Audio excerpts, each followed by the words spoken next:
Welcome to the Explainer. Look, if you've glanced at literally any data science students group chat recently, you know there's this palpable undercurrent of panic going around. AI is moving insanely fast, and there's a very real fear it's just gonna wipe out entire career paths before this year's grads even get their diplomas.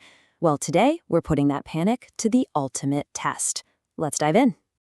Here is our roadmap for today. First, the group chat anxiety, then why AI runs on data science, the death of routine work, the rise of judgment, the great role bifurcation, and finally, your future survival guide. We are going to completely dismantle these doom-posting myths using hard labor data to help you navigate this whole new landscape. All right, part one, the group chat anxiety. So the big question, am I studying for a job that won't even exist by the time I graduate? It is haunting students all across the globe right now. And honestly, it's a totally fair thing to be anxious about. When you see generative AI spitting out complex code in 5 seconds, it's super easy to feel obsolete. But we have to pivot away from the flashy bootcamp marketing and the social media doom scrolling. Instead, we need to look at actual labor data and the real technical inner workings of these AI systems to figure out what is really going on.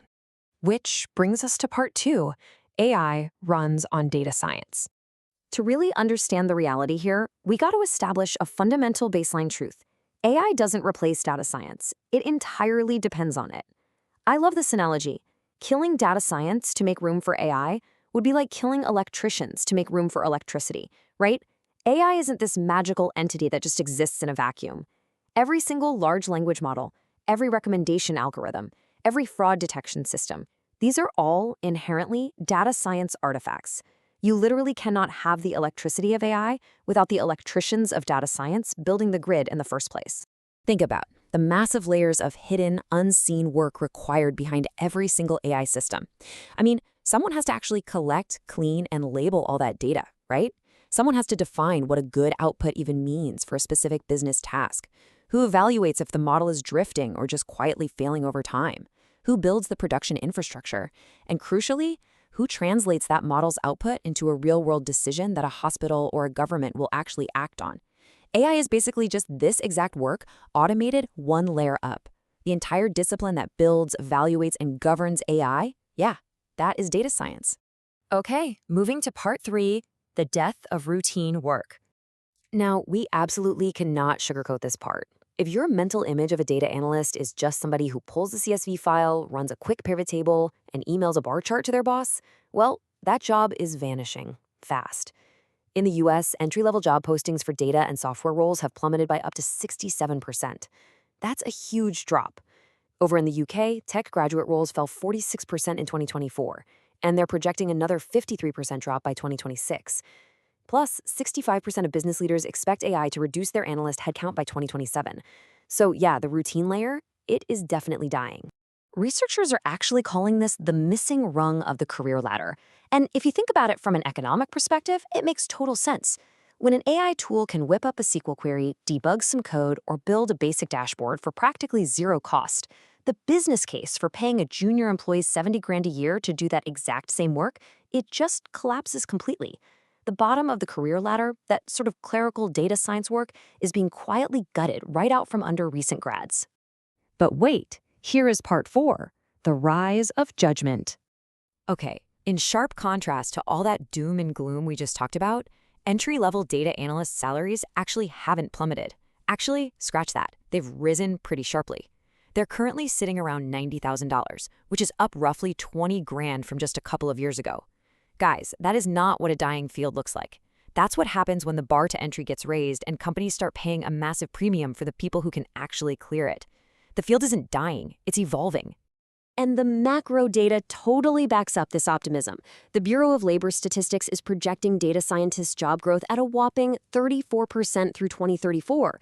That heavily outpaces your average occupation. So the growth is absolutely real. It's just highly concentrated above that entry-level, missing rung tier. This is creating a completely new profile for what a successful data scientist looks like today. Hiring managers are absolutely desperate right now. But they aren't desperate for people who just memorize Python syntax because, well, AI knows syntax. They are desperate for analysts who have actual business context. Like, an AI can analyze hospital data brilliantly, right? but it absolutely cannot replace a human who has spent years figuring out the weird quirks and complexities of how that specific hospital's billing system actually operates in the real world. That kind of deep institutional knowledge is a genuine competitive moat. AI literally cannot fake that. So let's look at part 5, the great role bifurcation. Because of all this, that generic generalist title is becoming way less common. Instead, practitioners are hitting a fork in the road, with two main paths emerging. Path 1 is deeply technical. We're talking machine learning engineers and analytics engineers, the people building and maintaining the heavy-duty infrastructure that AI actually runs on. Path 2 focuses on strategic translation.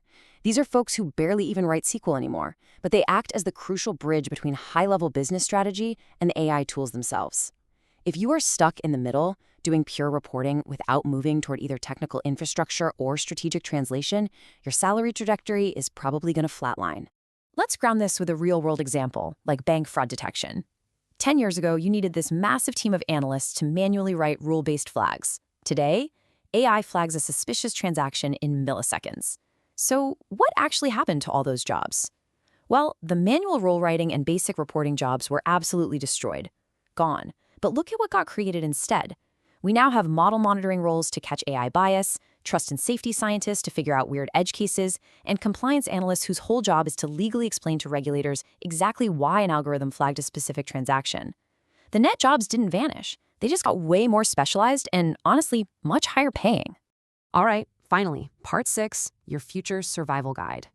If you are trying to navigate this wild market right now, here is your 3-step survival guide. Number 1, stop optimizing for basic data cleaning and go super deep in one specific domain. Specialize, whether it's healthcare, fintech, climate tech, or supply chain. The generic gets squeezed, but the specific thrives. Number 2, learn to deploy, not just build. Training a model in a Jupyter notebook, that's table stakes now. The real jobs are in bridging the gap and shipping models that run reliably in actual live production. And number 3, build judgment that AI cannot fake. Be the person who can look at an output and say, okay, yes, but the data doesn't capture this specific real-world context. AI doesn't have that context because it wasn't in its training data. You do. So what is the final verdict here? Should you still study data science? Absolutely, yes, but definitely not with the same expectations you would have had back in 2018. A basic degree with 0 portfolio, 0 production experience, and no domain specialization, that's just a prerequisite now. It is definitely not the finish line. Look, the unskilled generic version of data science is completely gone, but the discipline itself, it's literally more infrastructure critical to the global economy than ever before. Someone has to build, audit, and be held accountable for all these AI systems doing the automating. The field isn't dead, but the free pass definitely is. I want to turn this over to you now. For all the students and recent grads out there trying to survive this brutal job market, what are you actually seeing in real job postings right now? Does your day-to-day experience match this crazy bifurcation we just talked about?